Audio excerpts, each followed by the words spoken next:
Shanti.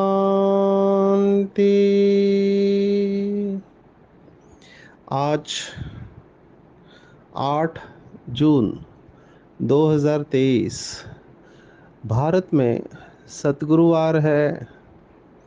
Today is 8 June 2023 and it's Thursday in Bharat. आज की मुरली का जादुई रहस्य स्वयं को प्रेरणा देने के लिए magical secrets of today's Murli for motivating the self. जो भी प्रश्न बाबा के बच्चों के मन में उठते हैं, बाबा उसका मुरली में जवाब देता है। ऐसे बाबा के बहुत बच्चों के अनुभव हैं। पहले भी हमने देखा कि जैसे व्यक्ति संपूर्णता के नज़दीक जाता है, दो बातें उसके जीवन में घटित होती है। एक कि वो व्यक्ति निश्चिंत अवस्था में चला जाता है। चिंता क्या होती है उसकी अविद्या हो जाती है। बिल्कुल निश्चिंत अवस्था, प्रसन्न रहता है। ड्रामा की हर सीन उसको स्वीकार रहती है। No resistance, 100% acceptance of the drama.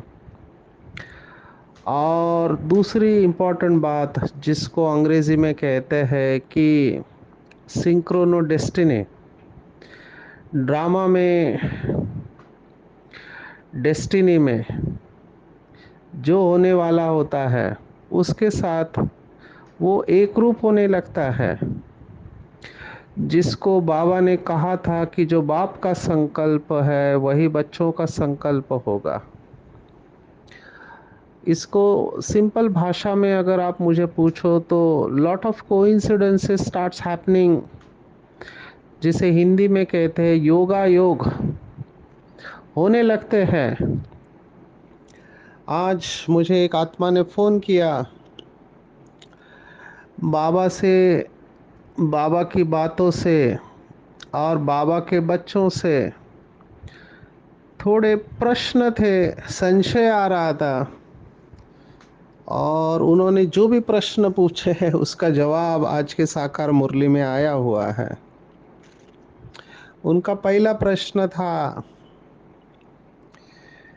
कि बाप, कोई भी माँ बाप अपने बच्चों को तकलीफ नहीं देगा तो भगवान सज़ा कैसे दे सकता है? भगवान तो प्यार का सागर है, फिर वो सज़ा कैसे देता है?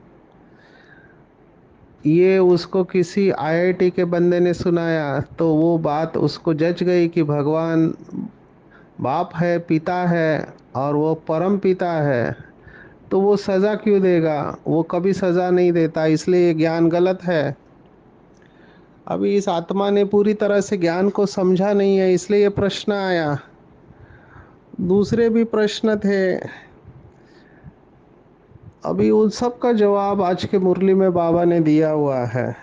बेसिक फंडामेंटल बिलीफ जो भक्ति मार्ग में बहुत स्ट्रांग है कि भगवान ही सुख दुख देता है।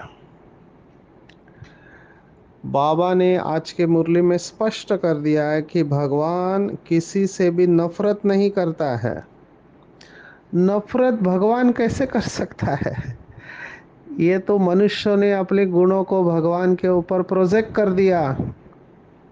ऐसी बहुत सारी कहानियां हैं जिसमें बताया है कि भगवान बदला लेता है, श्राप देता है, वगैरह वगैरह। ये सब भक्ति मार्ग की मान्यता दंत कथाएं है। भगवान किसी को दुख नहीं दे सकता, क्योंकि पिक्चर फिट नहीं बैठता है। एक तरफ हम उसकी महिमा करते सुख करता और दुख हरता, उसकी महिमा में हम ये नहीं करते कि दुख करता और सुख हरता। सुख करता है, वो सुख देता है और दुख को दूर करता है। लेकिन कुछ लोगों ने ऐसे लगता है कि गलत चीजों से मनुष्य दूर रहे, ये भाव को लोगों के दिलों में बिठाने के लिए ये बता दिया कि भगवान तुम अगर ऐसा करोगे तो भगवान तुम्हें सजा देगा। अभी भगवान को क्या पड़ी है किसी को सजा देने की? वो तो जन्म मरण के चक्कर से ही न्यारा है। वो परम धाम में बैठा रहता है और वो सबकी मनोकामनाएं इच्छाएं पूर्ण करने वाला है। वो सजा क्यों देगा? तो समझना चाहिए कि ये मनुष्यों ने इस मान्यता को बढ़ावा दिया है कि भगवान सजा देता है। जैसे मैं देखता हूँ कई माँ बाप बच्चों के मन में डॉक्टर का डर बिठा देते हैं, और कई माँ बाप को मैंने देखा है कि वो बच्चों को बोलते हैं अगर तुमने ऐसे किया तो डॉक्टर साहब तुम्हें सुई लगाएंगे या इंजेक्शन देंगे। तो डॉक्टर माना जिसको दूसरा कोई काम ही नहीं है, जो इंजेक्शन लगाता रहता है, यही डॉक्टर है। तो बच्चों के मन के अंदर डॉक्टर का डर बिठा देते हैं। अभी माँ बाप का भाव अच्छा रहता है कि बच्चा खाना नहीं खा रहा है तो खाना खाए। या मैंने बचपन में सुना है हमारी माता जी कहते थे कि अगर तुमने ये नहीं किया तो भगवान आके तुम्हारे कान काट देंगे। तो डर बैठ जाता था क्योंकि मम्मी बोल रही है, माना सच होना चाहिए। अभी माँ बाप अननोइंगली बहुत सारी प्रोग्रामिंग बच्चों को कर देते हैं। अगर बच्चे भोले हैं, सिंसियर है, तो वो ये बातों को स्वीकार कर लेते हैं कि मम्मी पापा माना उनके लिए हाईएस्ट अथॉरिटी होती है। अगर वो कहते हैं माना ये सच होना चाहिए। तो ये बिलीफ सिस्टम के साथ कई लोग बड़े होते हैं। मेरे पास ऐसे कई केसेस है, जब उनको जीवन में तकलीफ आती है तो वो दिल से बोलते हैं कि भगवान मुझे मेरे कर्मों की सजा दे रहा है। बाहर के बोलते मैं समझ सकता हूँ, यहाँ पर बीके भाई बहने भी बोलते हैं कि भगवान मुझे अपने कर्मों की सजा दे रहा है। एक आत्मा का एक्सीडेंट हो गया तो उसने कहा कि बाबा ने मुझे मेरे कर्मों की सजा दे दी। अभी इसको बहुत अच्छी तरह से समझना है। बाबा स्पष्ट कह रहा है कि मैं किसी को सजा नहीं देता हूँ। सजा ऑटोमेटिक मिलती है। हालांकि आज शब्द आया है कि धर्मराज के द्वारा बाबा सजा देता है। बाबा करण करावनहार है। अकर्मा ये शब्द हमने भगवत गीता में देखा। अभोक्ता अजन्मा अकर्मा है। वो कुछ नहीं करता, उसका एक ही काम है ज्ञान देना। और ये बात मुझे बहुत अच्छी लगती है ब्रह्मा कुमारी में, क्योंकि आज बाबा ने फिर से कहा है कि कॉलेज में ब्लाइंड फेथ नहीं होता है, यूनिवर्सिटी में एजुकेशन में कोई ब्लाइंड फेथ नहीं होता है, अंधश्रद्धा नहीं होती है। वहाँ तो प्रूफ दिया जाता है, दूध का दूध पानी का पानी। साइंस को क्यों मानते हैं आजकल लोग? क्योंकि साइंस सिद्ध करके बताता है। यहाँ अंधश्रद्धा की कोई बात ही नहीं है। तो बाबा भी यही बात कह रहा है कि ये विश्वविद्यालय है और ज्ञान का सागर शिव बाबा ज्ञान देते हैं। वो कोई चमत्कार नहीं करते हैं,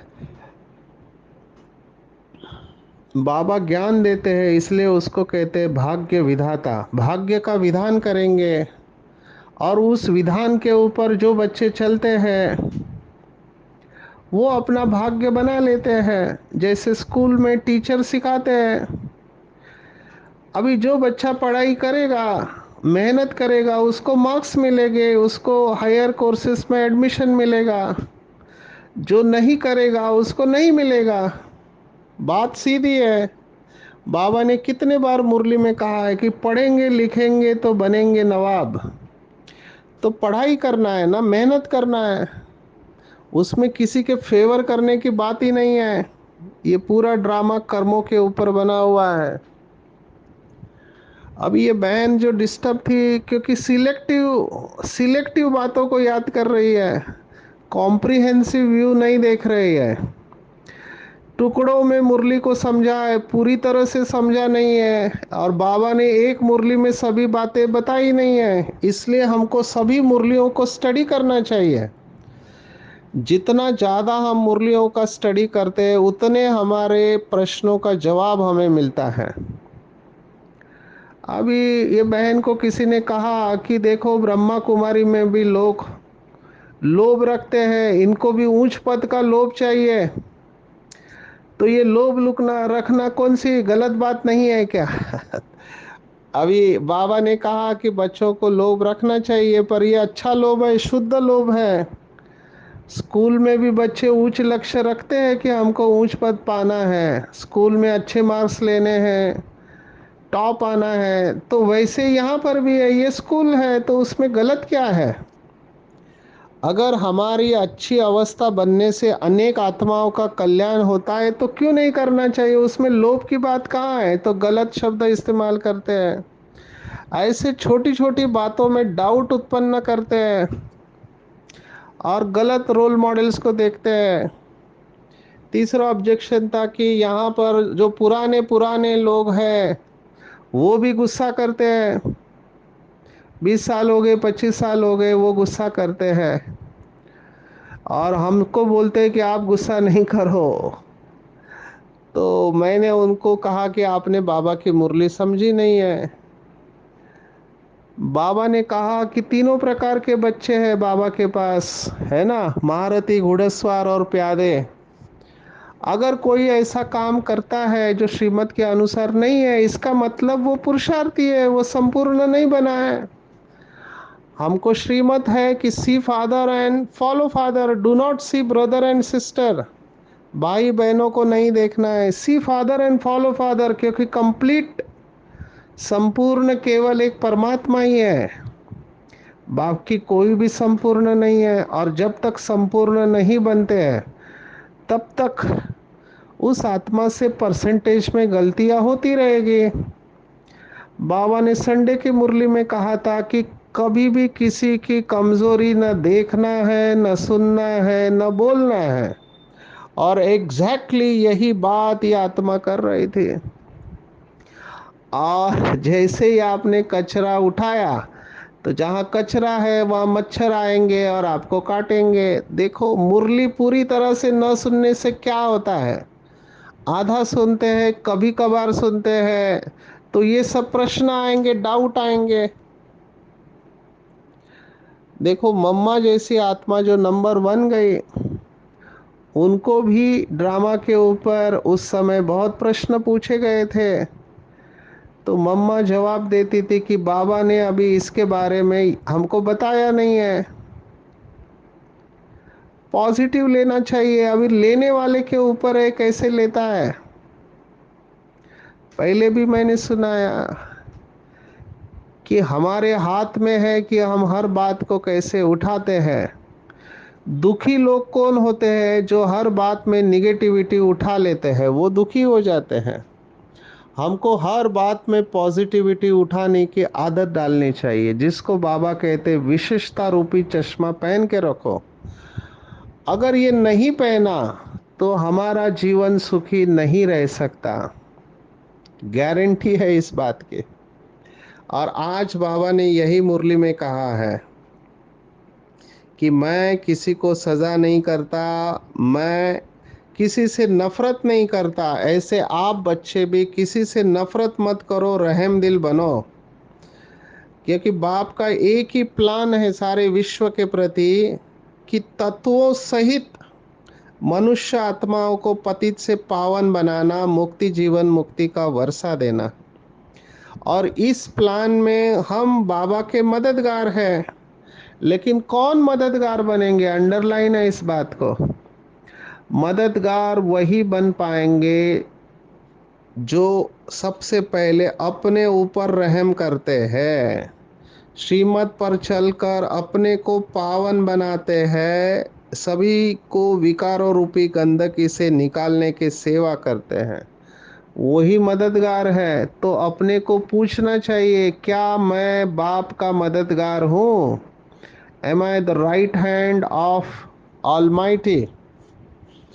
अपने ऊपर रहम करना ये फंडामेंटल है। मैं फिर से कह रहा हूँ, ये बहुत गहरी बात है। मेरे पास ऐसे बहुत केसेस हैं जो कहते हैं कि हम दूसरों को माफ़ नहीं कर सकते, उन्होंने हमको बहुत दुख दिया है, हमारे दिल से नफ़रत ही निकलती है। कितने केसेस है मेरे पास, वो कहते 20 साल हो गए, 10 साल हो गए, उनके प्रति घृणा और तिरस्कार ही निकलता है, क्योंकि उन्होंने हमारी बदनामी की है, हमारा नाम बदनाम किया सबके सामने, तो वो माफ़ नहीं कर पा रहे। तो मैं उनको पूछता हूँ कि आप क्यों नहीं माफ़ कर पा रहे हैं? तो गहराई में जब जाते हैं तो पता चलता है कि बिलीफ सिस्टम है, मान्यता है। कौन सी मान्यता है? तो मान्यता ये है कि गलती किया तो सज़ा मिलनी चाहिए, ये मान्यता है। और ये प्रोग्रामिंग हमारा कहाँ से हुआ है? तो मैंने देखा बहुत सारे मूवीज़ में ये बदला लेने का भाव सिखाया जाता है। बदला लेने के बाद ही मन को शांति मिलती है, ये सिखाया जाता है, और ये सूक्ष्म क्रोध का स्वरूप है। तो जो माफ नहीं कर पाते हैं, उसकी जड़ में है सूक्ष्म क्रोध का रूप। और क्रोध का एंटीडोट क्या है? क्रोध के अपोजिट में क्या है? रैम।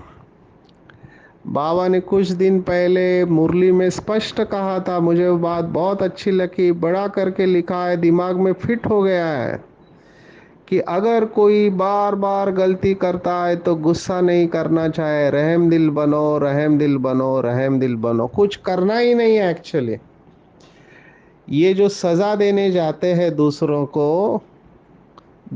को सज़ा देने वाले खुद ही सज़ा भुगतते हैं। ये बहुत बहुत गहरा मनोविज्ञान है, इसको बहुत अच्छी तरह से समझना। अंग्रेजी में कहते हैं, if you hate someone you are already defeated.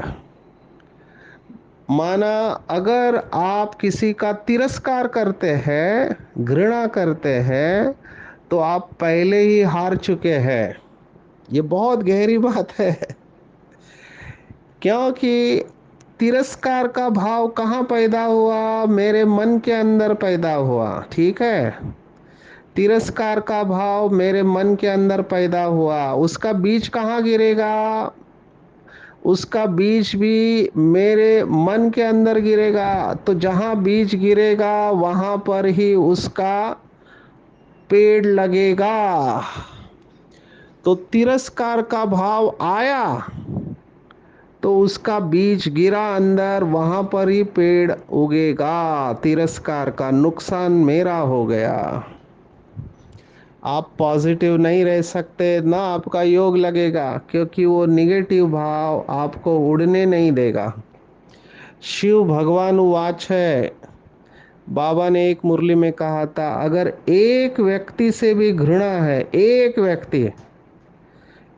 व्यक्ति से भी घृणा है, तो योग लग नहीं सकता, क्योंकि वो निगेटिव एनर्जी उड़ने नहीं देंगे।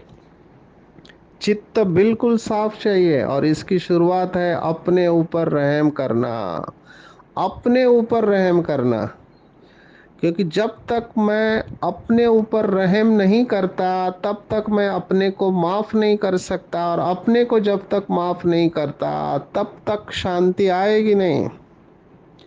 जो लोग दूसरों को माफ़ नहीं करते, उसकी जड़ में होता है कि वो खुद को माफ़ कर नहीं होते हैं। क्योंकि दूसरों को सज़ा देना माना, सज़ा देने का संकल्प भी आया। सोचो, दूसरों को सज़ा देने का संकल्प भी आया, मतलब आप खुद सज़ा भुगत रहे हैं। इट इज़ वेरी सटल, इसको समझने में बहुत टाइम लगता है, बहुत टाइम लगता है। दूसरों को सज़ा देने का थॉट भी नहीं आना चाहिए, थॉट आया तो भी फेल। इसीलिए संपूर्ण बनने में टाइम लगता है, क्योंकि ये बहुत डीप रूटेड बिलीफ सिस्टम होती है, बहुत गहराई में जा चुकी होती है ये मान्यताएं, और इनको अपने अंदर से निकालने में बहुत मेहनत है, और वो मेहनत हमको करना पड़ेगा। दूसरा तरीका नहीं है। ज्ञान के आधार पर अपने आप को समझाना है कि किसी को सजा देने की ज़रूरत नहीं है, सजा ऑटोमेटिकली मिलती है। यही बात बाबा को पूछा गया था। जब ये धर्मराजपुरी की बात आई और बाबा को पूछा कि बाबा, धर्मराजपुरी में सजा कैसे मिलते हैं, क्योंकि शास्त्रों में खास करके गरुड़ पुराण में बहुत रोचक बातें लिखी हुई है। क्या लिखा हुआ है कि वो तेल की कढ़ाई में उनको निकालते हैं, है ना, आग के ऊपर या आग में फेंक देते हैं, बहुत ऊपर से लटकाते हैं, ऐसी विचित्र बातें लिखी हुई है। अब ये बातें क्यों लिखी गई कि लोगों के अंदर डर बैठ जाए, पाप कर्मों का डर बैठ जाए, इसलिए बातें लिखी गई है। तो बाबा ने इसका जवाब दिया कि धर्मराजपुरी कोई स्थान नहीं है, ऐसा कोई स्थान नहीं है जहाँ पर ये लटकाया जाता है, आग में फेंका जाता है या कढ़ाई में डाल दिया जाता है, गरम तेल की कढ़ाई में। बाबा ने स्पष्ट कहा है, भगवान वाच है, कि सजा के अनुभव को ही धर्मराजपुरी कहते हैं। Underline this. जब भी कोई आत्मा सजा का अनुभव करती है तो वो धर्मराजपुरी है। और सबसे कड़ी सजा बाबा ने कहा लास्ट में होगी। कौन सी कड़ी सजा होगी? कि जब आत्मा शरीर छोड़ेगी, तो शास्त्रों में भी वर्णन है कि जब शरीर छोड़ते हैं, जिसने बहुत सारे पाप कर्म किए हैं, तो उसको ऐसे लगता है कि एक साथ हजारों बिच्छू डंक मार रहे हैं। आप सोचो, एक बिच्छू डंक मारता है तो इतना दर्द होता है, हजारों बिच्छू एक साथ डंक मार रहे हैं, ये तकलीफ है आत्मा को। तो ये दुख का अनुभव करेगी आत्मा, बाकी फिर परसेंटेज में दुख का अनुभव करते रहते हैं। इसीलिए मनोविज्ञान में, साइकोलॉजी में, और आज बाबा ने मुरली में कहा, रहम करो, रहम करो, रहम करो। गलती सबसे होती है। हम इसको पूरा मॉड्यूल लेते हैं। आपको पहले भी बताया कि विहासा करके एक इंटरनेशनल प्रोग्राम है, values in health care spiritual approach.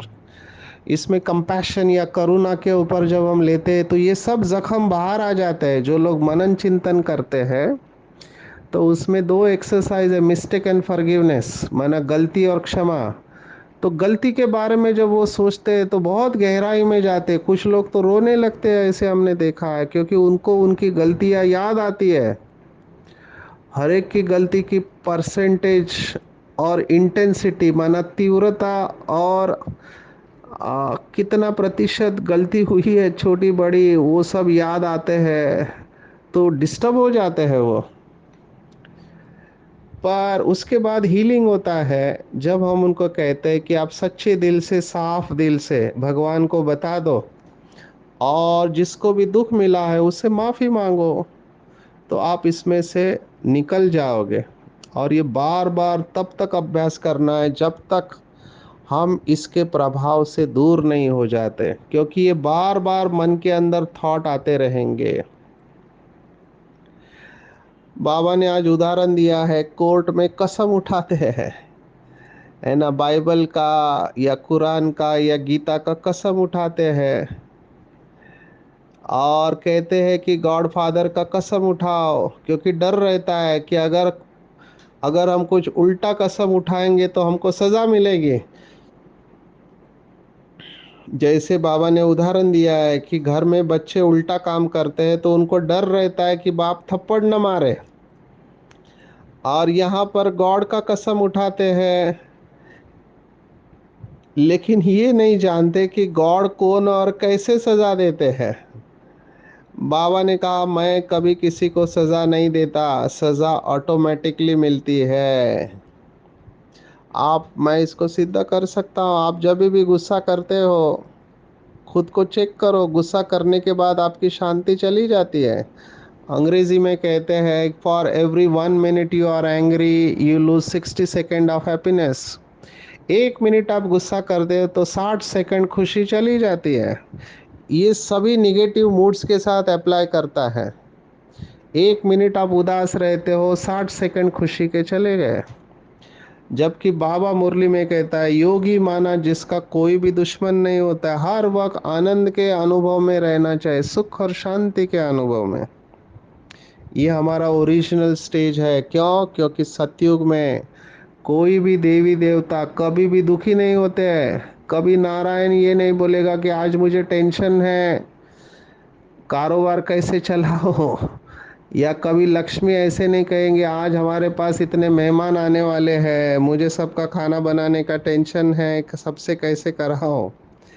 क्योंकि वो शब्द ही नहीं है, वहाँ पे प्रश्न ही नहीं आता, क्योंकि 100% सोल कॉन्शियस है, देही अभिमानी है। तो जैसे बाप बहुत रहम दिल है, आप सोचो हमने भगवान का कितना इंसल्ट किया है, कण कण में उसको बोल दिया, उसका कितना अपमान किया है। लेकिन फिर भी बाबा ने आके क्या कहा, मेरा बच्चा है ना। तो बाबा इतना अपमान करने के बाद भी बाबा आके कहता है कि जो है जैसा है मेरा है। तो बाप बहुत रहम दिल है, प्यार का सागर है।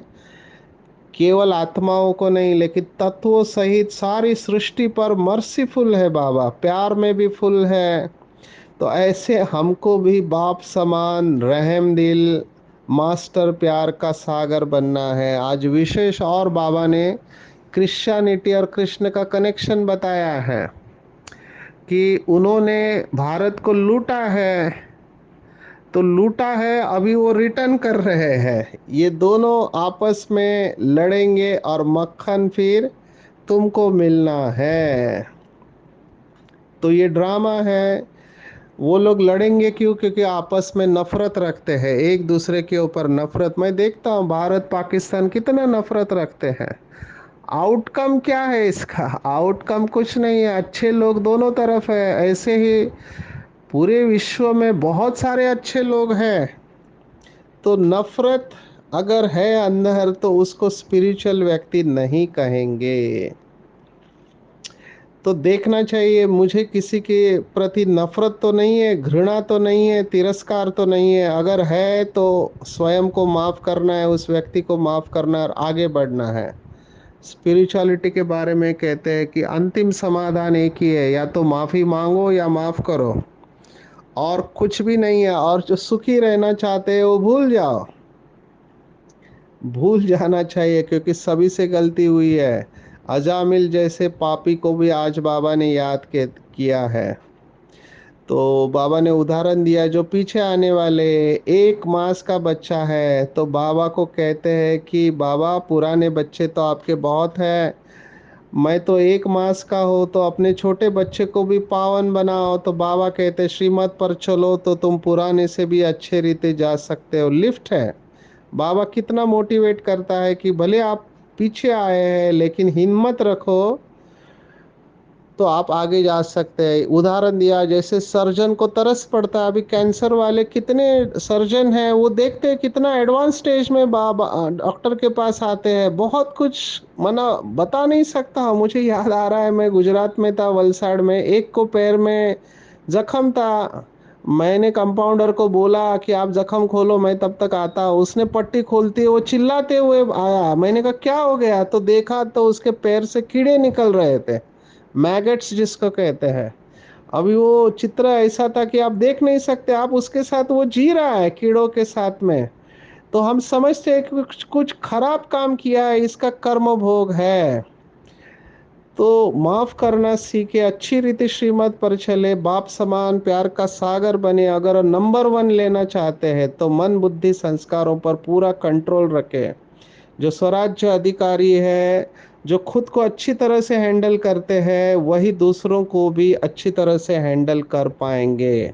और जिनके साथ 1000 भुजाओं वाला बाप है, उनकी विजय निश्चित है, वो कभी भी निराश नहीं हो सकते। आज की पूरी मुरली पूरा हम एम्बॉडीमेंट बन जाए। अब इस समय कम है, स्वरूप बन जाए, मुझे देख के लोगों को पता चले कि ये तो रहम का सागर है, इसके अंदर, मन के अंदर किसी के प्रति भी कोई भी नकारात्मक भाव नहीं है। हमारे से लोगों को महसूस हो कि ये मास्टर दया का सागर है, रहम का सागर है, तभी हम खुद के और दूसरों के जख्मों को ठीक कर सकते हैं।